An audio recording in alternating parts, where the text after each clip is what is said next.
datang pergi, datang pergi. Tapi untuk akhir-akhir ini personil yang ada di Balai Taman Nasional untuk saat ini itu adalah sudah banyak dari wilayah Sulawesi Tengah. Jadi harapannya kami itu personilnya tetap itu terus. Jadi meningkatkan upaya standarisasi dan sertifikasi. Nah, ini sangat penting. Kenapa? Dengan adanya sertifikasi dan standarisasi ini diharapkan pemasaran dan produk kelautan perikanan akan semakin meningkat. Kenapa? Karena legalitasnya sudah ada. Ya, seperti produk-produk perikanan, produk olahan dan semacamnya. Kemudian peningkatan infrastruktur kawasan budidaya.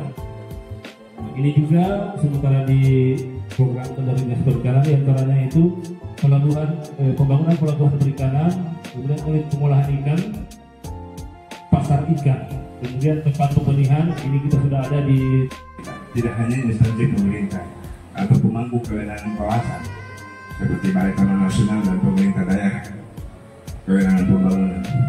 Nah, pewarta salah satu di Kepulauan bagian ada Pak Ais yang memang sangat peduli dengan pemberdayaan masyarakat.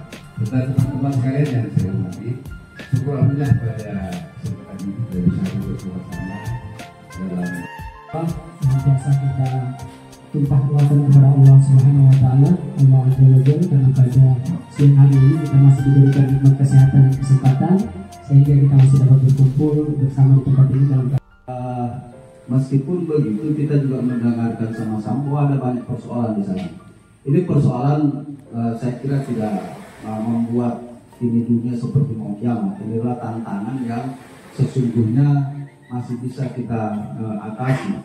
Nah, terutama hari ini saya senang sekali karena bisa bertemu dengan bapak-bapak, ibu-ibu yang begitu antusias, begitu tinggi kepeduliannya, perhatiannya terhadap wilayah kepulauan Seribu itu. Nah, sayangnya memang orang-orang yang peduli ini jarang dikonsolidasikan kepeduliannya, jarang dikonsolidasikan kapasitasnya, jarang dikonsolidasikan sumber dayanya, sehingga tidak bisa betul-betul efektif untuk dikerahkan untuk mengatasi persoalan yang sama. Kita mengatasi persoalan ini dengan cara sendiri-sendiri.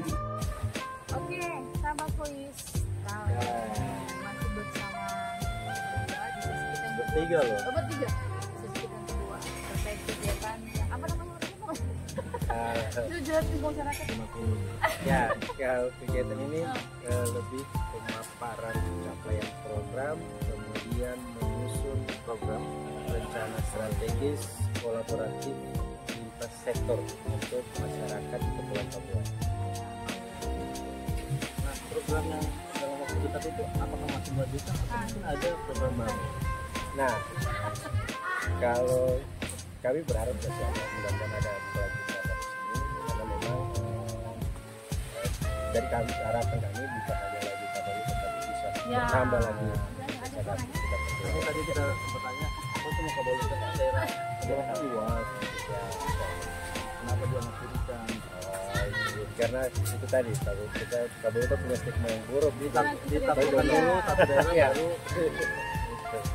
Mungkin dari saya sebagai peningkatan kapasitas, kami berharap seperti apa yang sudah disampaikan, tentunya berharap untuk kolaborasi dari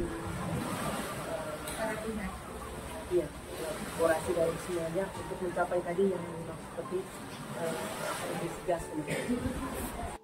Silakan. Bagi saya pribadi, hal ini akan berdampak positif bagi semua pihak ketika ini kita punya kerjasama di semua sektor. Itu saya kira Pak Ais. yang jelas menjaga keadilan ekonomi dan keadilan ekologi. Aman. Closing statement saya dalam rangka untuk meningkatkan kesejahteraan masyarakat dan juga menjaga lingkungan, maka penguatan kebudayaan lokal, nilai-nilai tradisional itu perlu kita jadikan sebagai salah satu fondasi. Saya kira itu. Mas, terima kasih. Tapi apa yang kita mau sampaikan terkait dengan itu adalah bahwa bagaimanapun kita mau seperti lingkungan, jadi kalau masyarakat tidak sejahtera, pendapatan masyarakat tidak coba apa solusinya, maka akan sulit sekali. Tetapi dengan upaya kolaboratif bisa meningkatkan pendapatan mereka untuk sejahtera mereka. Karena kalau sejahtera, insya Allah pasti semua masyarakat juga akan mendukung untuk tetap melestarikan lingkungan. Karena itulah sebenarnya di dalam proses pembangunan kesadaran dunia bersama saat ini internasional bahwa perubahan iklim itu berdampak kerusakan yang luar biasa, terutama seperti itu PDRB nasional bisa akan berantakan ke depan kalau tidak kembali kesadaran bersama bahwa lingkungan itu harus dijaga dan dilestarikan, tetapi masyarakat juga tetap bisa sejahtera. Itu saja. Peduli mangrove, peduli kehidupan. Saat ini saya mau bilang kebetulan kita di Touna ini belum ada regulasi tentang mangrove. Olehnya itu, mari kita sama-sama membantu pemerintah daerah bagaimana bisa program-program ke depan terkait dengan upaya peningkatan kualitas lingkungan hidup yang ada kita di Touna ini. Saya mau sampaikan menggunakan bahasa Bobongko. Bo kita mampu kopian kuah katanto. Ayo kita jaga dan lestarikan hutan mangrove. Peduli mangrove, peduli kehidupan. Terima kasih. Oke, tepuk tangan semuanya. Terima kasih.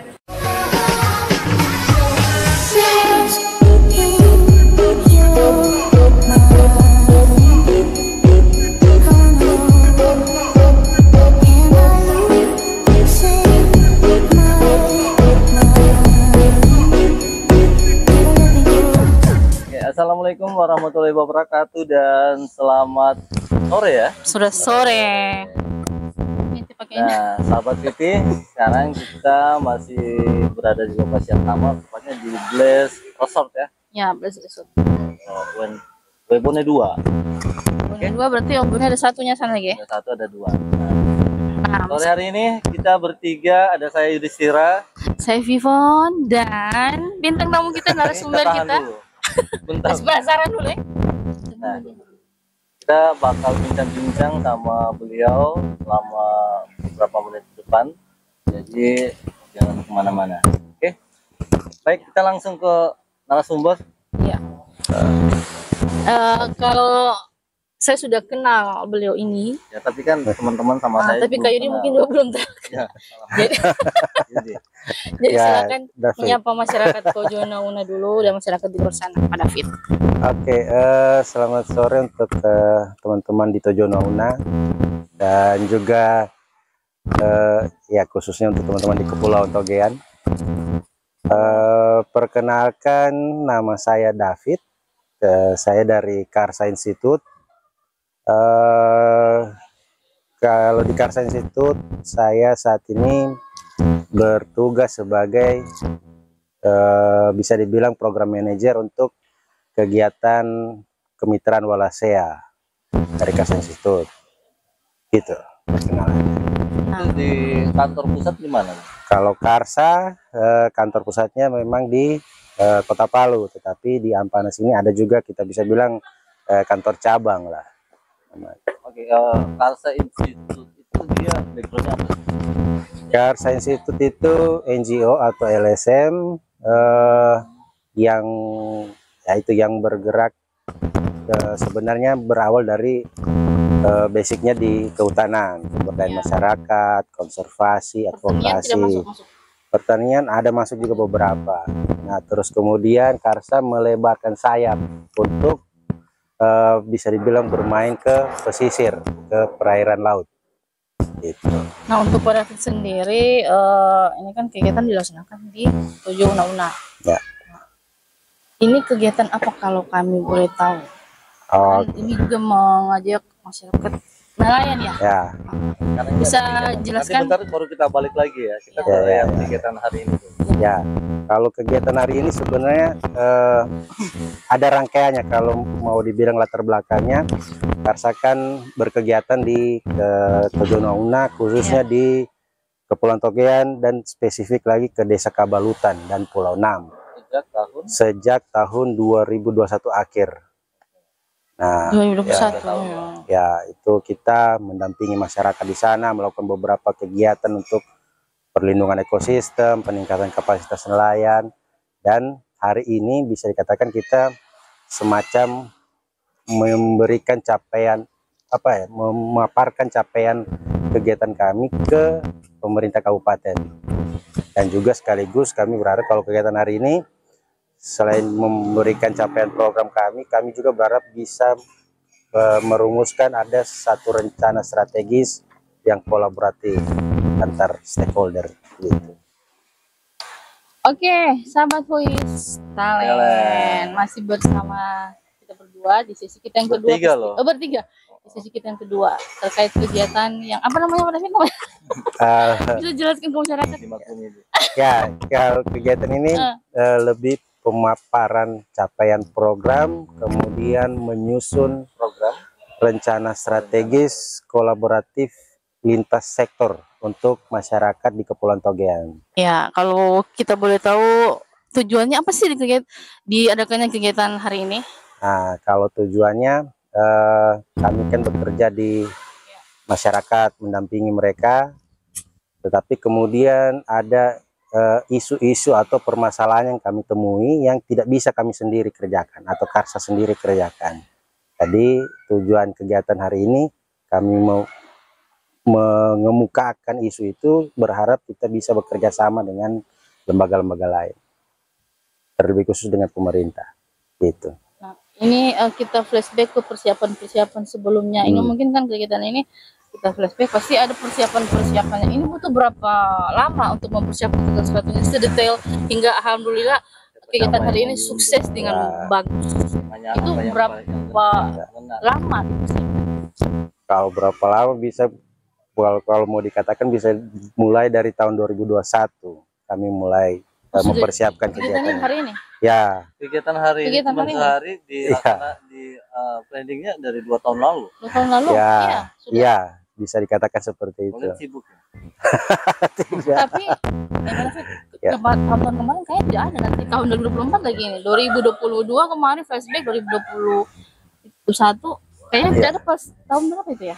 Nanti tahun sekarang baru ada dibuat lagi seperti ini. Ya. Itu alasannya kenapa berarti? Karena istilahnya kita mengerjakan kegiatan biar runut. Jadi kita mulai dari dasar, fondasinya kita dengan masyarakat, terbangun itu, kita mengumpulkan isu-isu, terus kemudian kita bawa ke tingkat yang lebih atas, dalam hal ini pengambil keputusan pemerintah. Jadi hari ini itu seperti itu. Oke, nah hasil yang disepakati tadi seperti apa? Ya, hasil yang sepakati tadi kan kita dinas kan kami mengundang paling pertama pihak dari Balai Taman Nasional Kepulauan Togean karena mereka yang punya kewenangan di kepulauan. Terus ada dinas-dinas terkait, yang pertama ada perikanan pariwisata karena aktivitas masyarakat yaitu perikanan dan wisata di sana. Terus ada dinas-dinas terkait lainnya ya dengan mungkin terlalu panjang kalau mau disebut satu persatu. Kalau di PUPR menyangkut karena terkait infrastruktur juga. Yang itu? Yang ngapain? Penting karena media massa menyebarkan apa yang kami kerjakan. Betul. Nah, saya ingin tahu kegiatan apa saja, program-program apa yang sudah dilaksanakan di ini kan desanya fokus di Kabalutan ya Pak. Ya. Sudah apa kegiatan apa saja sudah dilakukan di sana? Ya, aku belepotan. Maksudnya apa semua kegiatan-kegiatan sana? Ini kan kemarin kan 2021 itu seperti terumbu karang. 2022 apa lagi? 2023 dan ini 2024. Mereka udah punya program loh, udah ada schedule. Kayaknya 2024 fokus ke ikan ya Pak. Gini aja deh, nah kan Vivan nanya kayak begitu, kenapa yang kita mau tanya juga nyambung, kenapa dari sekian daerah dipilih Kabalutan, khususnya umumnya di kepulauan. Ya. Nah, karena kita tahu luas atau mungkin kemarin-kemarin udah daerah lain udah jadi jajahan istilahnya bahasa kasarnya. Ini sekarang fokus ke kepulauan. Berarti pertanyaan ada 2 dijawab ini ya. Pertanyaan saya dan pertanyaan Siap, dia. Siap, nyambung kan? Siap, Oke, nyambung.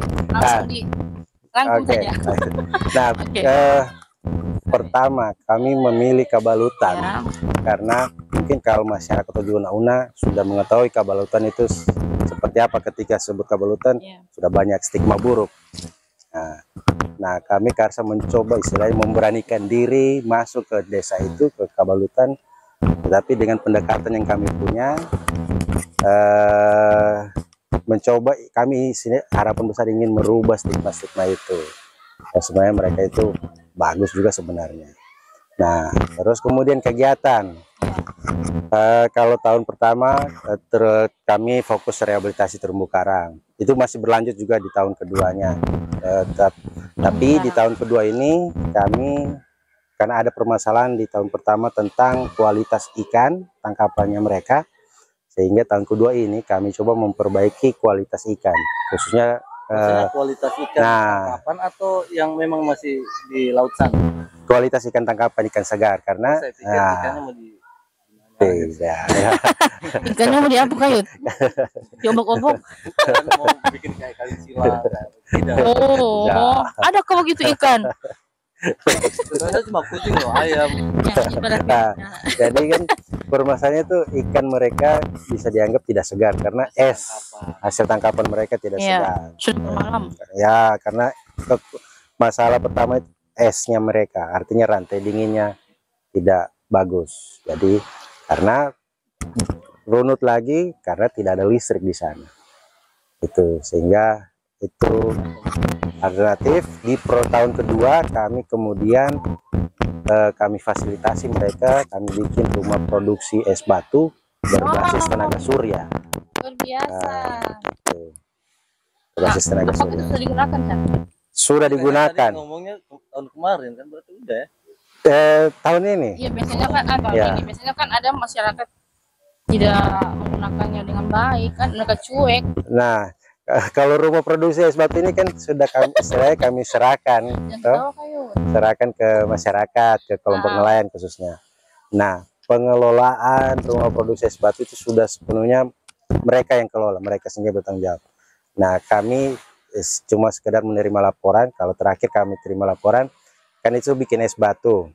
Nah, mereka dalam hampir 1 bulan mereka jualkan es batu juga ke masyarakat umum. Nah, jadi itu mereka dapat para nelayan ya? Ya, awalnya ini es batu untuk kelompok dampingan, tapi ternyata bisa berkembang juga dikelola usahanya. Begitu. Ya, begitu. Pois. Sesi ketiga. Gimana? Barang. Pois. Oh, Oke. Sekarang kita masuk ke sesi berikutnya. Kita mau tanya apa lagi? Mau tanya voice. Ya terserah ya, kita mau tanya apa? Coba. Mungkin kendala. Nah, kendala ini kan bisa kita tidak tahu kendalanya. Kendala sih. Apa? Ya coba. Betul kendala katanya. Ya, ini berarti udah hampir 3 tahun Karsa Institute di Kabupaten Tojo Una, khususnya di Kabalutan. Ya. Tantangannya apa? Oh, tantangan. Tantangan. Biar lebih paham ya. Tantangan itu lebih berat, kendala itu lebih ringan. Ya. Sama saja. Kalau kendala itu dia lebih ke out. Berarti, kalau tantangan itu dari dalam. Pertanyaan saya kendala, kayak ini tantangan ya. Ya. Kalau bicara kendala itu kan cuma ada yang kita dapat di lapangan, tapi kalau tantangan dari dalam, dari luar juga bisa kan? Ntar kita bahas coba dulu. Apa tantangannya selesai itu. Karena lebih berat bahasanya. Iya, bahasa tantangan. Ya kalau begitu kita balik. Tadi katanya begini. Kalau begitu kita balik ke kendala. Berdasarkan hasil riset, Karsa Institute mencoba untuk mengapa? Apa sih istilahnya? mendampingi masyarakat Kabalutan. Itu kan tantangan. Ya. Itu maksud saya. Ya. setelah di sana tantangan apa nanti mungkin jaraknya jauh, harus berapa kali ganti transportasi, itu salah satu contoh sih itu. Atau mungkin masyarakatnya kurang welcome, atau mungkin tertutup dengan adat mereka, gimana? Tidak ada angin. Sebenarnya tantangan kalau kan dia tahu. Ya kalau awal tahun-tahun pertama, kalau masalah transport masih bisa lah, karena 4 jam dari Ampana ke Kabalutan. Nah, awal tahun pertama itu pertama mungkin sinyal, tidak ada sinyal dulu di Kabalutan itu. Betul kan? Tantangannya di situ. Tapi syukur itu berapa bulan setelah kami di sana di tahun pertama itu sudah ada tower, sudah ada jaringan. Jadi satu terkendal, sudah bisa dikontrol. Nah, terus kemudian kalau welcome dari masyarakat, sebenarnya mereka sangat welcome dengan orang baru. Nah, tapi kemarin saya dengar, maaf ya, kemarin katanya ada ini orang baru, maksudnya harus yang keren dulu. Berarti kalian keren semua ya? Ya, saya katakan begitu. Nah, tapi sebenarnya kalau welcome. Kepanasan. Oke, masih ada sedikit pertanyaan masih mau Pak David? Terus Saya ikut. Nah, apakah yang sudah dilakukan dari tahun 2021 sampai sekarang itu sudah ada impact-nya? Ya, hasilnya apa semua? Sudah terlihat diberikan ke masyarakat. Coba. Hasil kan ini bla bla. Ya. Oke, kalau tahun pertama itu kita fokusnya memang untuk istilahnya bisa dibilang membangun fondasi.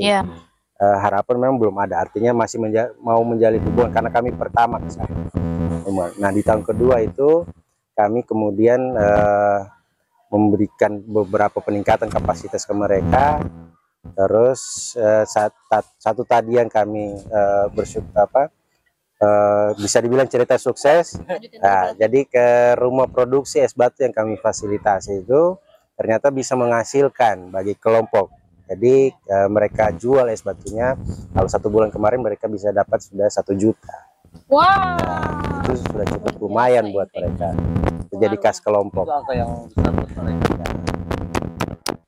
Cuma lihat dari angka tapi keberhasilan. Ya, dan itu sudah sepenuhnya mereka sendiri yang kelola. Kami tidak ada lagi, istilahnya tidak ada intervensi lagi ya. Tinggal ditunggu info. Nah, program yang dalam waktu dekat itu apakah masih melanjutkan atau mungkin ada program baru? Nah, kalau kami berharap masih ada, mudah-mudahan ada kelanjutan dari sini, karena memang dan harapan kami bukan hanya lagi Kabalutan, tapi bisa bertambah lagi desa kami di sekitar kepulauan. Tadi kita bertanya, cuma Kabalutan kan daerah luas. Ya. Kenapa tidak diberikan? Oh, belum, karena itu tadi Kabalutan punya stigma yang buruk di ya. Itu. Oke, kita tiba di closing statement. Sahabat Titi, karena cuaca hujan sudah mulai turun dan kita sudah mulai basah. Oke, harapan-harapan apa? Kalau harapan sebenarnya itu kerja seperti ini mau melindungi ekosistem dan memberdayakan masyarakat kepulauan tidak bisa sendiri-sendiri. Harus sama, harus lintas sektor dan lain sebagainya. Ya, harus terkoneksi semua supaya ya bisa dapat goal yang sama. Pesan untuk masyarakat tujuan apa? Terutama nelayan.